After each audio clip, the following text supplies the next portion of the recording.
So Tim, back again in central London this time, the West End of London on Charlotte Street, and we're standing in front of what looks like a restaurant called Carousel.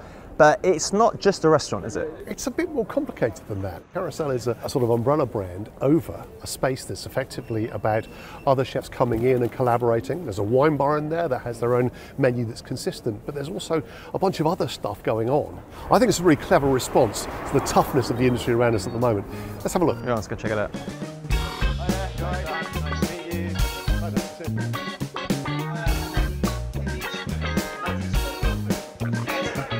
So Ed, this is Carousel. What is Carousel? Very good question.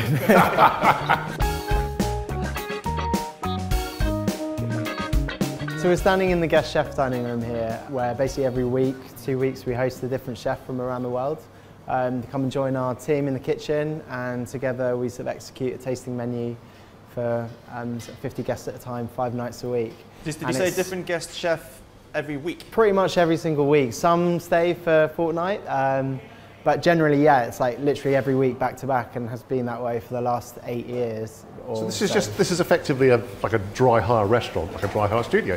You walk in and it's ready to roll. Well, not quite, because it's very collaborative. So more often than not, the chef will come on their own and they'll be plugging into our team in the kitchen. So we sort of, it's our suppliers, it's our ingredients, the network of suppliers that we're kind of working with, and so you might have ideas from, I don't know, Southeast Asia or wherever it might be, and we're sort of saying, well, no, like let's use this fish from Cornwall and this like mangalitsa pigs grown in Herefordshire and that sort of thing. It's like very much kind of, you know, two-way thing, and then obviously we look after the front of house side of things as well. So, and there's some big names here as well. I mean, there's been some quite serious people through the door that you'd want on your CV as a young chef. Yeah, absolutely. I think over the years, like it's nice. We had a really good balance between sort of chefs who are kind of you know, up and coming and just about to kind of make a big leap in their careers. It's been always a balance of those kind of people who you might not have heard of, and then some really brilliant restaurants from cities around the world. I guess the idea is that by having a team here,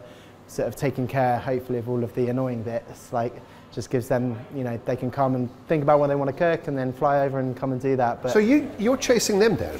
These poor innocent people are wandering around their own country. You're phoning them up and saying, come to London? Seriously? Yeah, I mean, that's how it started. Really? Yeah, that's how it started. We just kind of get in touch with people and say, look, would you like to come and cook in London? And it's absolutely the opposite of like, rent a restaurant box. This is, I mean, you're talking about effectively curating, right? Absolutely, yeah. I hate the word too, it's okay. You don't have to, nobody has to love that word. The idea was born out of saying, like, well, look, there's these brilliant people doing brilliant things elsewhere. Like, what if we can bring them to London and give people the chance here to try their food without having to get on a plane, was essentially the kind of the idea.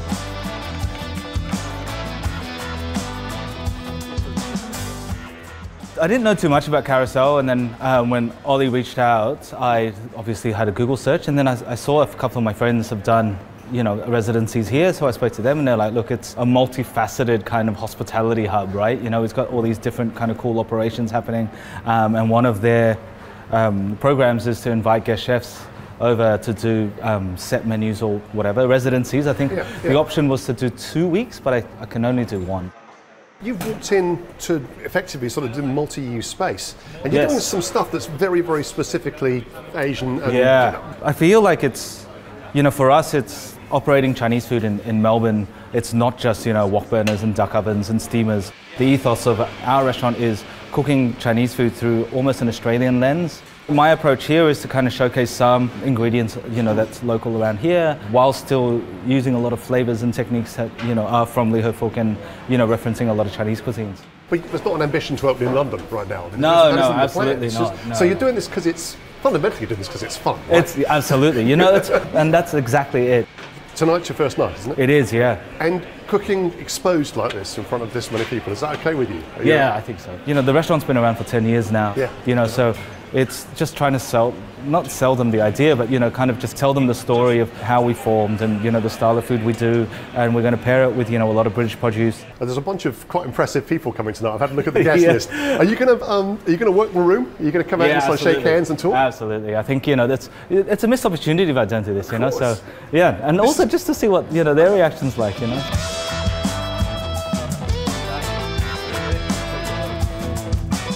So, Will, you did a guest spot here. How long ago was that, and how did it come about? It's about 2.5 years ago now. Me and Jack, my business partners, we came from a very different world of 2 Michelin star, 5-star hotel. And at the old site on Carousel, it was just such a melting pot. You got all these new residents coming in who bring all these different ideas. And I'd say I learned more about how to run a kitchen in like 2 weeks. Than you did working alongside Heston Blumenthal. Heston Blumenthal, 5, something goes wrong, you've got a maintenance department on the phone. Like here, we had the head chef like with a screwdriver at the back of the fridge, changing the decompressors and stuff like that. It's more like a real restaurant, right? Yeah, exactly. So for us, it was just a real education. Yeah. What they do here is they take a lot of the operational strain away, and they just let you focus on the food and the concept. So you've got a team. You've got a front of house team who do a briefing and are so knowledgeable. They'll curate a drinks list with you, wine list, cocktail pairings. It not only teaches you how to do it, but it also lets you do what you're good at. They've had some massive chefs in here. So when we did it, we were humbled to have been invited. Is having this on your CV a really big thing now? It's very well respected among the chef community. They all know exactly what these guys are doing here. They've got a great amount of integrity. It really was like one of those pivotal points in our journey.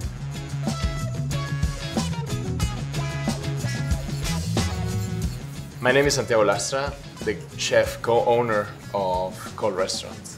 I used to work at Noma in Copenhagen, so I worked there for about a year and a half. After that, I started traveling the world, making different pop-ups and events. And my friend was doing Swedish food, and I was doing some Mexican dishes. So then I thought, what about we use the Nordic ingredients, but in a Mexican way?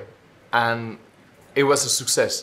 A week after, Oli from Carousel sent a message to us to come to his new project. I arrived, and Oli and Ed, they treat me so well. Like they treat me as I knew what I was doing. They believe in me. After the pop-up that I did in the 2 weeks in Carousel, someone saw that in Instagram, and they invited me to cook in Italy. And I stayed there for 3 weeks, and then someone saw that and invited me to go to Hong Kong. With like this little push from Ed and Oli, I could literally travel the whole world. Now we are here in Cole, 8 years after that first residency. We've been open for over 2 years. We got a Michelin star. To open your own restaurant with a new concept in a city like London is very hard. Restaurant on this level and on this size needs to have big support, you know. I'm really thankful with the guys from Carousel to give me that opportunity and bet your own business to compromise your own reputation to someone that is not there yet. So Oli, what's your background? Have you always been into food? Yeah. I got into food from probably the age of 14. One of the things that got me into cooking was gardening. That kind of led me into cooking because I found myself making a lot of salads, and I just started cooking produce that I'd grown. So how did the idea for Carousel come about? Was this something that you wanted to do? So before Carousel, we were doing these pop-ups. One of them was called Rumble in the Deli. It was basically me and our old chef and a mate of mine called Max Bassetti were like the house cooks, and we would invite people to cook against us in like some sort of like Fight Club themes. When we then got offered the site for Carousel, I was 22 and not really ready to like go and like open my own restaurant, but like we wanted to do something. So we kind of started talking about how we could essentially shape a concept that was built around a collaboration where we could operate a restaurant, but I didn't necessarily have to be like the chef. There's a new chef coming through most weeks. Yeah, like exactly. That logistically sounds like a huge challenge. Like getting that many people to come in, it must take a lot of planning. Yeah. Like Does that ever cause any headaches? Yeah, no, of course. Yeah. Of course it does. You know, my phone rings and there's a chef who It's meant to be coming to cook, but they've had like some sort of family issues and they had to cancel like 3 weeks out. So what happens then? Well, then like we kind got of like some reserves. Yeah, we had to kind of like dig deep into. You got like a bench. Yeah, we Nice. got like lots of friends and like people, Right, and there's of course. always, and like we're always in conversation with a lot of people, and like we want to have our calendar like booked 6-7 months ahead of time, so that gives us enough time. Sometimes you can sort of bump people forwards if you need to. Exactly, and just like that's we just did a bit of a reshuffle. Like we don't really tend to like invite really serious kind of like 2, 3, 1 Michelin star cooks who like kind of are like really kind of uptight. You need to be up for a challenge. It's not like always gonna be perfect. You're gonna be outside of your comfort zone. Yeah. So you just like really need to be up for collaboration. And like when it comes to egos, it's like, like if I feel like there's going to be kind of an issue, not an issue there, but like, 'cause it's not a problem, but it's just about kind of like planning for that. They're here for a week, but we're here forever. So like if it's not good or it's not well planned or not well executed, then we don't really have a business. We're sort of in quite a challenging time for the restaurant business, right? I mean, London obviously is a little bit of a bubble, but increasingly people maybe aren't dining out quite as much as they might have done. Everything's getting more expensive, right? Yeah. Like, do you think that this business model sort of sets you guys apart a little bit? I think it definitely gives people a reason to come back. What that means, like, it's the same environment, it's the same staff on the floor, like it's the same core kitchen team. But yeah, like the food experience totally changes. And look, we also do sometimes change like the actual decor and like the room. Like we had King from New York, and they're like white tablecloths and like loads of beautiful, colourful flowers. Punk Royale, who came from Stockholm, like we put bin bags on the windows. We had lasers and UV lights and like graffiti everywhere, and like turned it into a nightclub. So like we're like really open to like kind of bringing whoever the chef is or the person, like bringing their experience to life.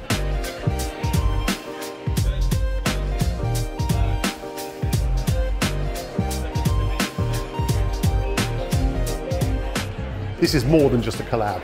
This is more than just a residency. This is kind of... Yeah, we've worked hard at it to make, fundamentally the experience for the chefs as good as possible, right? Because like, if the guest chefs we're bringing in don't have a great time and don't get a lot from it, then, it's a small world. Oh, they'll tell their friends. No question. It's a business plan where resilience is built in from the very beginning. I mean, if you want to take risks, you could have just opened a regular old restaurant and either succeeded or failed. You've got half a dozen different sort of strands of revenue going through this, and they've got to buffer each other against each other. Definitely. When something, one thing might be firing and something might be, if that's spluttering, something else will kind of pick up the slack. And I definitely found that during COVID. And I think having quite a kind of flexible, multifaceted business was a real strength. Something I've noticed is with the strikes and heat waves and state funerals and stuff, like the wine bar, which is a la carte and we get a lot of walk-ins and it's lunch, dinner, 6 days a week. That has been very susceptible to the ups, the ups and downs of like the conditions that we're trading in. Whereas with the guest chefs and the events, which are sort of pre-booked and prepaid, that's kind of been a bit more robust through it. From behind the scenes, it's the same people operating different things, and I think so that's kind of where it gets interesting from a business perspective.